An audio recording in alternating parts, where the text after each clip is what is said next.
Hello everyone, welcome back to my channel.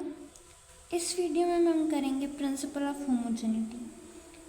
ये हम mainly बताता क्या है कि जो हमारी डायमेंशंस होगी किसी भी इक्वेशन की लेफ्ट हैंड साइड में और राइट हैंड साइड में वो इक्वल होगी। Dimension of each term of an equation must be same. जैसे हमारे पास है सपोज a की power x equals to b की पावर y। सपोज a की कोई डायमेंशन है और b की कोई डायमेंशन है, तो ये हमारे पास इक्वेशन तभी से बैठेगी जब इसकी जो डायमेंशन है वो इसके डायमेंशन के इक्वल होगी। या फिर हमने मान लिया a हमने मान लिया वेलोसिटी और b हमने मान लिया फोर्स। ए की क्या होगी, ए में आ जाएगा हमारे पास LT-1 इसकी power x equals to force की हमने पिछले वीडियो में निकाली थी MLT-2 इसकी y। जब ये दोनों सेम होंगे ना तभी हमारी इक्वेशन सही होगी। अब यहाँ m 0 है, LX-T-x इक्वल्स टू MY-LY-T-2y।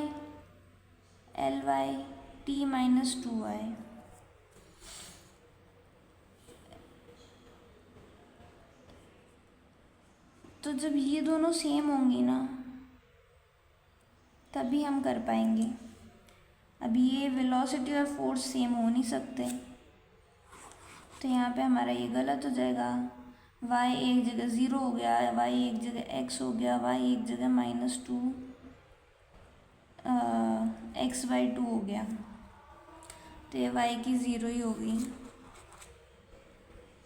तो ये हमारी इक्वेशन गलत हो जाएगी अगर हम वेलोसिटी और फोर्स लेते हैं तो। प्रिंसिपल ऑफ होमोजेनिटी हमें एक चीज़ और बताता है कि जितनी भी क्वांटिटीज़ है उन सब की डायमेंशन सेम होगी और सेम डायमेंशन वाली ही हम ऐड या सब्ट्रैक्ट कर सकते हैं। जैसे a + b + c equals to d है, तो जब इसकी और इसकी सेम होगी ना तभी हम इनको ऐड कर सकते हैं और इधर वालों की इक्वल होगी, तो अल्टीमेटली a की d के बराबर होगी, a की b के बराबर होगी, a की c के बराबर होगी। तो a b c और d चारों की डायमेंशंस इक्वल होंगी तभी हमारी इक्वेशन सही होगी, नहीं तो गलत हो जाएगी। होमोजेनिटी हमें क्या बताता है, डायमेंशन ऑफ ईच टर्म। ये हमारी पहली टर्म, ये दूसरी टर्म, ये तीसरी टर्म, ये चौथी term of an equation must be same. दूसरा, only quantities having same dimension can be added और सब्ट्रैक्टेड। जैसे वेलोसिटी और एक्सेलरेशन को तो ऐड नहीं कर सकते ना। जैसे वेलोसिटी है हमारे पास 5 मीटर पर सेकेंड और मैंने आपको बोल दिया इसको ऐड करो एक्सेलरेशन के साथ 5 मीटर पर सेकेंड स्क्वायर, तो ये हम ऐड नहीं कर सकते। 5 और 5 मिलके 10 हो गया, वो गलत हो जाएगा। तो यही चीज़ बोल रहा है कि only quantities having same dimension can be added और सब्ट्रैक्टेड।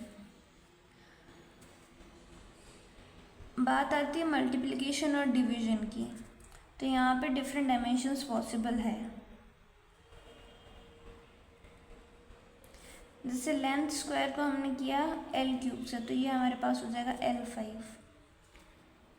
मीटर पर सेकेंड को हमने किया मीटर पर सेकेंड स्क्वायर से, सपोज ये 5 है, तो ये हो जाएगा 10 मीटर स्क्वायर सेकेंड क्यूब। तो ये होता है हमारा प्रिंसिपल ऑफ होमोजेनिटी। इस पे बेस्ड हम कुछ क्वेश्चंस कर सकते हैं।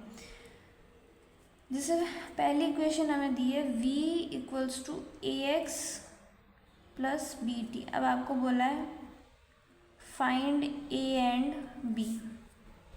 हमें क्या पता है प्रिंसिपल ऑफ होमोजेनिटी से कि हर टर्म की डायमेंशन इक्वल होगी, तो वेलोसिटी की ax के बराबर होगी और वेलोसिटी की bt के बराबर होगी।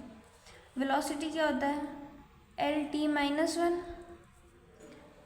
a हमें नहीं पता, a हमें निकालना है। x हमारा एज यूजुअल डिस्टेंस और t हमारा टाइम। जब a हमें नहीं पता, x हमारा है L, L1, तो a हमारा क्या हो जाएगा? L/L T-1, ये तो कैंसिल आउट हो जाएगा। तो एक्सेलरेशन का a का हमारे पास डायमेंशन आ जाएगा T⁻⁻1 और LT-1 अब BT के बराबर, BT⁻1, तो b का क्या हो जाएगा? LT-1/T1, ये ऊपर जाएगा तो b का क्या आ जाएगा? LT-2। ये था हमारा, इस तरह से हम क्वेश्चन सॉल्व कर सकते हैं। दूसरा आपको दे दिया, ये सपोज एक्सेलरेशन है, ये है AT + BT³/c + t। यहाँ पे t हमारा है टाइम, हमें निकालना है a, b और c। शुरू कहाँ से करें? एक्सेलरेशन का इसके बराबर होगा, एक्सेलरेशन का इसके बराबर होगा, ठीक है। एक्सेलरेशन क्या होता है? LT-2, a हमें नहीं पता और ये t, a का क्या हो जाएगा? t इधर डिवाइड में आ जाएगा तो LT-3, a हमारे पास आ गया। अब इस पे आते हैं, यहाँ देखिए c + t, प्लस हम कौन से कर सकते हैं? हमने ऊपर भी देखा था, डायमेंशन सेम होगी तभी ऐड होगा, मतलब c और t का डायमेंशन सेम है। a का क्या आ गया? LT-3 और c का आ गया हमारे पास t। अब हमें निकालना b का, तो कुछ भी कर ले, या तो एक्सेलरेशन और इसको इक्वल कर ले या इसको और इसको इक्वल कर ले, सेम ही आएगा आंसर। हम एक्सेलरेशन से कर लेते हैं, LT-2 = b T³। अब ये c + t, तो t + t करके 2t नहीं कर देना है, हम डायमेंशन लिख रहे हैं तो टाइम और टाइम को ऐड करेंगे तो टाइम ही होगा हमारे पास। T3 - 2, तो ये हो जाएगा b T2। b की हमें निकालनी है LT-2 / T2, ऊपर जाके हो जाएगा -4, तो ये आ गई हमारे पास LT-4 b की। एक चीज़ यहाँ पे इम्पॉर्टेंट है कि पावर जो होगी वो हमेशा डायमेंशनलेस होगी। कैसे? जैसे हमने बोला 5 मीटर/सेकेंड का स्क्वायर। अब इसको ऐसे 2 सेकेंड या 2 मीटर तो नहीं लिखते ना, हम सिर्फ 2 लिखते हैं, तो जो पावर होगी वो हमेशा डायमेंशनलेस होगी, ये याद रखना। सब इस पे एक क्वेश्चन करते हैं, x = V0/a 1 - e⁻at। पावर क्या होगी? डायमेंशनलेस होगी, तो a × t क्या होगा? डायमेंशनलेस। तो मतलब यहाँ आ जाएगा 1। सपोज m0 l0 t0, तो यहाँ 1 ही आ जाएगा, a t की 1, a की क्या आ जाएगी? 1/t, मतलब t⁻⁻1। a की आ गई हमारे पास t⁻⁻1।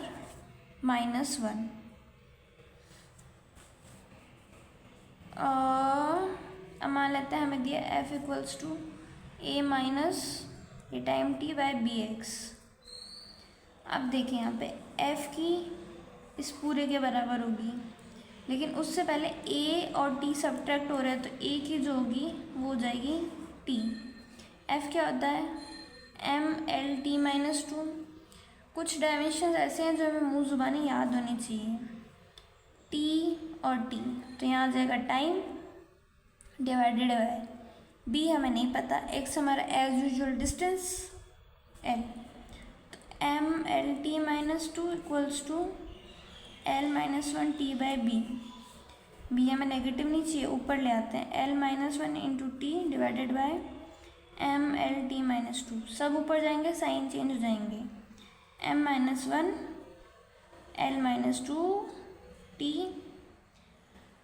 अब 1 + 2 हो जाएगा तो ये आ जाएगा 3, m-1 l-2 t-3।